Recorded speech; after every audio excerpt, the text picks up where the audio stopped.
Quantity यानी कितना खाएं, क्वालिटी यानी कौन सा खाएं। दो चीजें, कितना, कौन सा।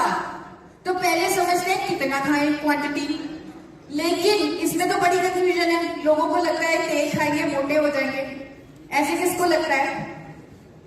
तेल खाने से मोटे होते हैं। अगर किसी का वजन बढ़ने लगता है तो वो परांठे पे तेल नहीं लगाता, सब्जी में तेल कम डालता है। ऐसा आपने देखा है लोगों को ऐसा करते हुए? क्योंकि उन्हें लगता है तेल खाने से मोटे हो जाते हैं। लेकिन वो ये नहीं जानते कि तेल हमारे लिए कितना जरूरी है। किसी ने कीटो डाइट के बारे में सुना है? कीटो डाइट, कीटो डाइट आप एक बार सर्च कीजिएगा। इस डाइट में लोग वजन कम करते हैं 80% तेल खाके। अपनी डाइट में फैट्स खाके वजन कम करते हैं। तो ये समझना जरूरी है कि हम तेल से नहीं, ज्यादा कैलोरी खाने से मोटे होते हैं। वो कैलोरी चाहे कार्बोहाइड्रेट से आए, चाहे वो प्रोटीन से आए, चाहे वो फैट से आए। उल्टा फैट्स तो हमारे लिए बहुत ज्यादा जरूरी है। एसेंशियल मैक्रोन्यूट्रिएंट है हमारे लिए। कुछ ऐसे विटामिन ए, डी, ई, के हमारे शरीर में घुलेंगे ही नहीं, एब्जॉर्ब ही नहीं होंगे जब तक हम फैट्स नहीं खाएंगे। आप में से कितने लोग विटामिन डी के सैशे लेते हैं? कोई लेता है? कई बार किसी को डेफिशिएंसी होती है, डॉक्टर बोल देता है विटामिन डी का सैशे खाओ। वो हमारे अंदर घुलेगा ही नहीं, वो घुलेगा ही नहीं अगर हम फैट्स नहीं खा रहे। तो कितना खाएं पे अपना ज्यादा, आपने सिर्फ यही सोचना है कि हमने कितना खाने पे, हमने सिर्फ रिकमेंडेशंस को मानना है। आपने सिर्फ ये गाइडलाइंस को देखना है WHO, ICMR, NIN की, कि हर किसी को, चाहे वो हिले भी ना, चाहे वो पूरा दिन बेड पे बैठा रहे, फिर भी उसे 25 ग्राम ऑयल मिनिमम खाना ही खाना है। और ये क्वांटिटी 40 से 50 ग्राम तक भी जा सकती है। आप लोग तो चेयरमैन बनने वाले, आपको तो पूरा दिन घूमना है। आपका तो लाइफस्टाइल सेडेंटरी नहीं होगा, आपका तो फिजिकल एक्टिविटी बहुत ज्यादा होगी। तो आपको तो 50 ग्राम तक फैट भी हर रोज खाना चाहिए। अब चलते हैं दूसरे पड़ाव की तरफ, यानी कि कौन सा खाएं, कितना खाएं पे किसी को कोई कंफ्यूजन है? अब कौन सा खाएं, इसमें कंफ्यूजन है? इसमें कंफ्यूजन है क्योंकि बहुत सारे तेल हैं। कौन सा खाएं? हर रोज नया नया तेल आ रहा है, समझ ही नहीं आ रहा। कभी अमिताभ बच्चन कह रहे हैं ये वाला खा लो, सलमान खान कह रहे हैं ये वाला खा लो। हर रोज नया ब्रांड एम्बेसडर, हर रोज नया तेल। तो आज मैं आपको कुछ प्रिंसिपल्स, कुछ थंब रूल्स बताऊंगी जिससे आप खुद डिसाइड करेंगे कि कौन सा तेल मेरे लिए, मेरे परिवार के लिए बिल्कुल सही है। बल्कि आप तो ये डिसाइड करेंगे कि कौन सा तेल पूरे इंडिया के स्वास्थ्य के लिए सही है, क्योंकि आपकी रीच पूरे इंडिया में है। थोड़ा सा टेक्निकल होगा क्योंकि फैक्ट्स की बात हो रही है, हमें नॉलेज लेनी है। और जैसे सर ने बोला, मुझे वो बात बहुत अच्छी लगी डॉक्टर भाटिया की, कि कभी झूठ नहीं बोलना, हमेशा फैक्ट बेस्ड बोलना है, हमेशा प्रूफ वाली बात बोलनी है। आपकी बात चेक हो सकती है तो हमेशा सच बोलना है। तो साइंटिफिक फैक्ट्स के बेसिस पे ही आपको खुद समझना है और लोगों को समझाना है। मैं कोशिश करूंगी कि मैं आसान भाषा में से समझा पाऊं। हर तेल में 3 तरह के फैट होते हैं। कितने तरह के? 3 बहनें होती हैं हर तेल में, सफा, पुफा, मुफा। सफा बोल सकते हैं साथ में, सफा, पुफा, मुफा। अब कई तेलों में सफा ज्यादा है, कईयों में पुफा ज्यादा है, कईयों में मुफा ज्यादा है। लेकिन WHO क्या कहता है? वो कहता है कि आपको सफा, पुफा और मुफा, ये तीनों बहनें बराबर बराबर लेनी है। एक रेशो उन्होंने दे दी, उस रेशो को याद करने की जरूरत नहीं है, बस आप इतना याद रख लीजिए कि ये तीनों फैट हमें ऑलमोस्ट बराबर बराबर लेने हैं। ले सकते हैं हम? डॉक्टर्स क्या कहते हैं? इसीलिए डॉक्टर्स कहते हैं कि तेल को बदल बदल कर इस्तेमाल करो। सुना है आपने? अब पता लग गया क्यों कहते हैं, ताकि तीनों तरह के फैट हम बराबर बराबर ले सकें।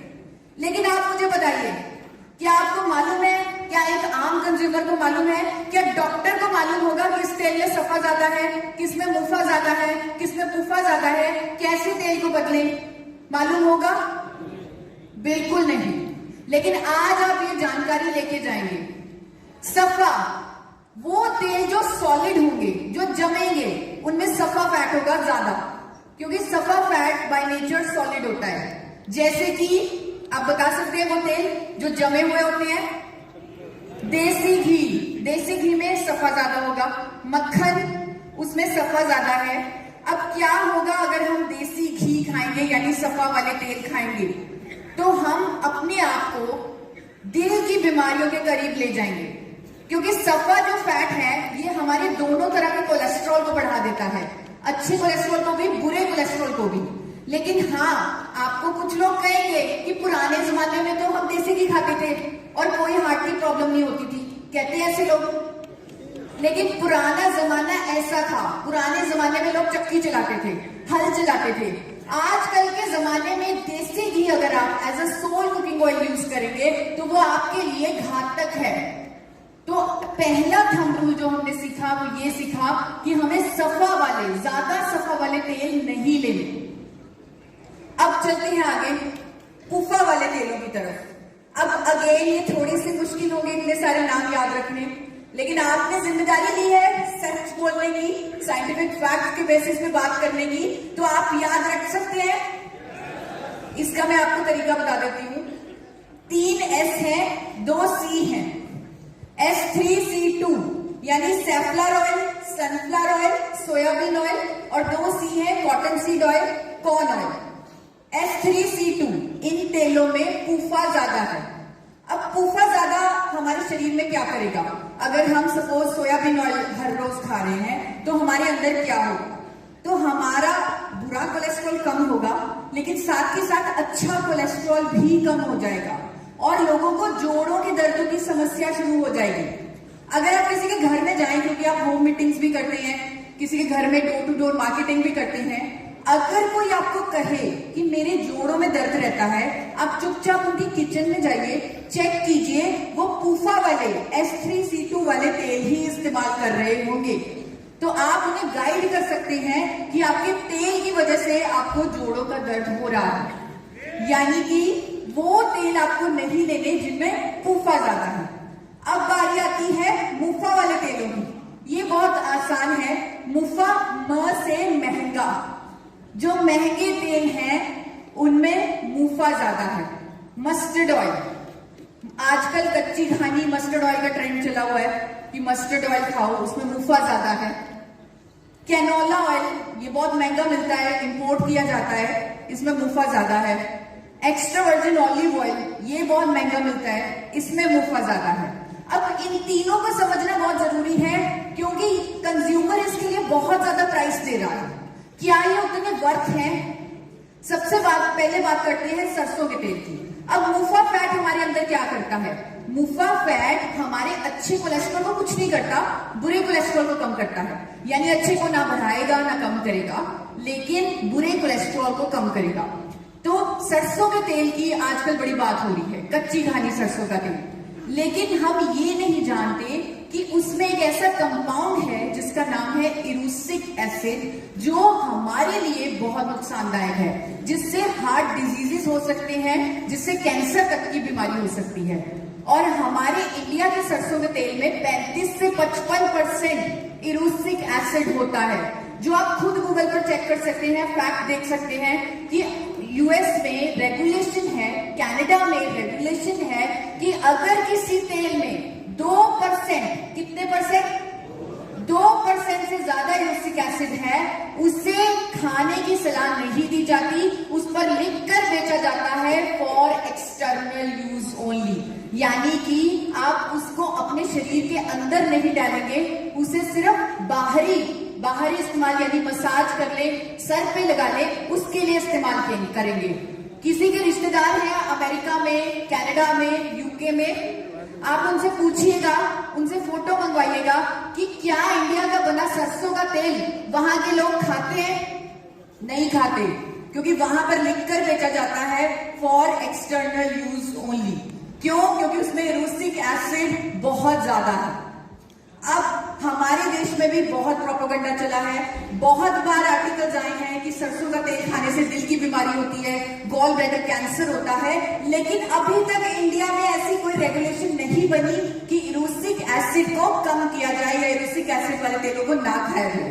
पर विदेशों में ये रेगुलेशन रेस्ट्रिक्शंस हैं, तो यानी कि हमने अब ये समझा कि हमें वो सरसों का तेल नहीं खाना क्योंकि उसमें इरूसिक एसिड होता है, वो भी कितना 40 से 55% जितना। अब कनाडा में क्या हुआ, कनाडा के लोगों ने ये समझ लिया कि सरसों के तेल की एक बुराई है कि उसमें इरूसिक एसिड ज्यादा है। उन्होंने जेनेटिकली मॉडिफाई करके आर्टिफिशियली उसके अंदर इरूसिक एसिड कम कर दिया, नया बीज बनाया जिसे उन्होंने कैनोला ऑयल बोला, उसमें सिर्फ 2% इरूसिक एसिड आया और उससे as a healthy oil promote किया। इंडिया में भी बहुत ज्यादा इंपोर्ट हो रहा है कैनोला ऑयल, लेकिन कैनोला ऑयल में ओमेगा 3 बहुत ज्यादा होता है। मुझे सबसे अच्छी बात आईएमसी की, जब हमने प्रतिज्ञा भी की, मुझे सबसे अच्छी बात ये लगी कि हम स्वदेशी प्रोडक्ट्स को प्रमोट करते हैं, हम उन प्रोडक्ट्स को इस्तेमाल करते हैं जो इंडिया में बनते हैं, क्योंकि हम इंडियंस, हमारी जीन्स इंडियन प्रोडक्ट्स को लेने के लिए ही बनी है। अगर कैनोला ऑयल हम खाएं, वहां पर तो लिखकर बेचा जाता है कनाडा में कैनोला ऑयल को कि इसको गर्म नहीं करना, लेकिन हमारा चलेगा काम बिना तेल को गर्म करे? हम क्या सिर्फ सैलेड में छिड़क कर तेल खा सकते हैं? हमने तो फ्राई करनी है, लेकिन कैनोला ऑयल में फ्राई नहीं कर सकते। हम पराठे बिना तेल के नहीं खा सकते। मैं बहुत कम पराठा खाती हूँ, लेकिन जब भी खाती हूँ अच्छे से तल के खाती हूँ, क्योंकि सूखा पराठा खाना तो मतलब जिंदगी जीने के लिए जीना ही छोड़ दो, वो कुछ कुछ ऐसा होता है। तो हमारे स्टाइल के लिए कैनोला ऑयल बना ही नहीं है, इसीलिए हमें कैनोला ऑयल या ऑलिव ऑयल जो विदेशी तेल है उनका इस्तेमाल नहीं करना चाहिए। और इसका मुझे ज्यादा समझाने की यहाँ पर जरूरत नहीं है, क्योंकि आईएमसी ऑलरेडी स्वदेशी नारे पे चलता है। हमें उन तेलों का इस्तेमाल करना है जिनको हम गर्म कर सकें, जिनको हम हीट कर सकें, यानी कि जिनका स्मोक पॉइंट ज्यादा हो। हमने उस तेल को इस्तेमाल करना है जिसमें एंटीऑक्सीडेंट हो, ताकि हमारी सेहत बेहतर हो सके।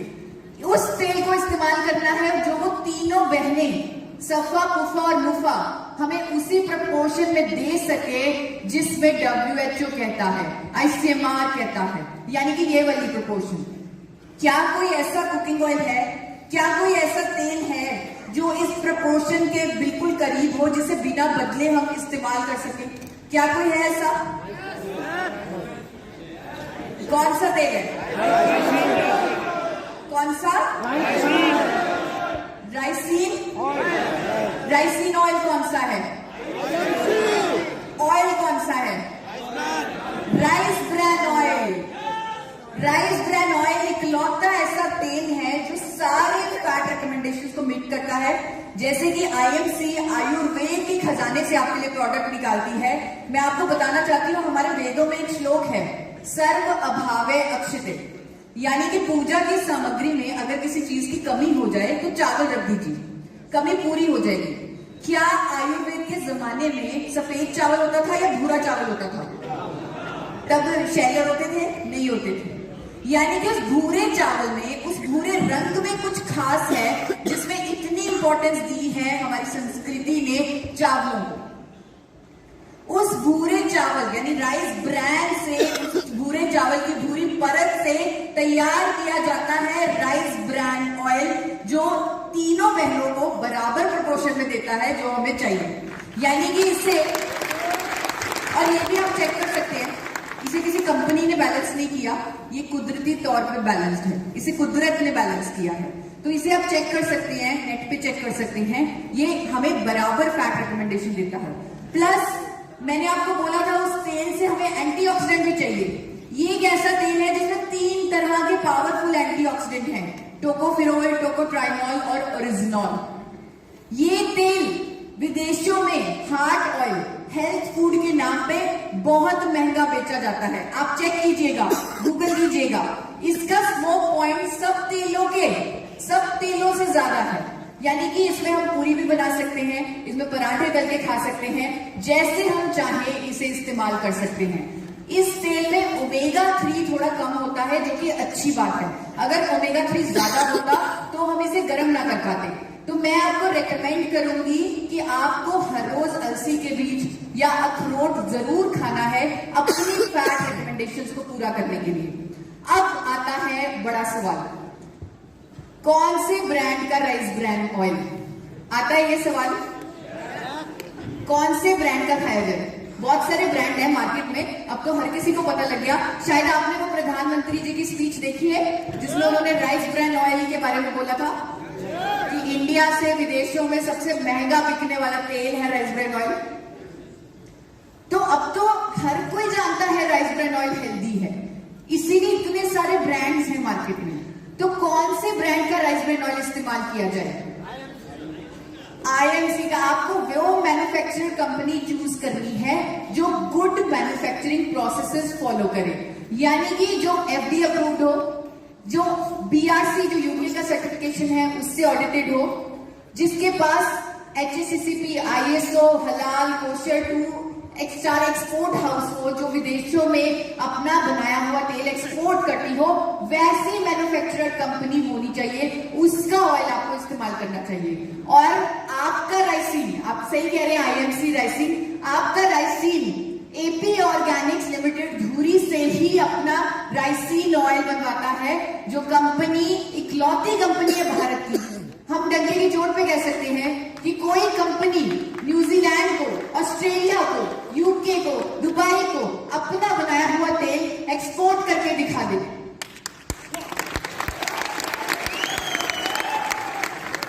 सिर्फ एपी ऑर्गेनिक्स लिमिटेड धुरी एक पेटेंटेड टेक्नोलॉजी से, बिना केमिकल कास्टिक के इस्तेमाल से, फिजिकल रिफाइनिंग की टेक्नोलॉजी से राइस ब्रांड ऑयल बनाती है। इंडिया में पहली बार इस कंपनी ने ही राइस ब्रांड ऑयल बनाया था, इसीलिए इस कंपनी के चेयरमैन डॉक्टर ए.आर. शर्मा को 4 बार नेशनल अवार्ड से सम्मानित किया जा चुका है इस तेल के लिए। आज एपी ऑर्गेनिक्स लिमिटेड धुरी वर्ल्ड की largest producer of rice brand oil है। जैसे कि मैंने आपको बताया, हर साल एपी ऑर्गेनिक्स को इंडिया की highest exporter of rice brand oil का अवार्ड मिलता है एवरी ईयर। और दूसरा अवार्ड किसी को नहीं मिलता, क्योंकि कोई क्वालिफाई नहीं कर पाता, कोई एक्सपोर्ट ही नहीं कर पाता।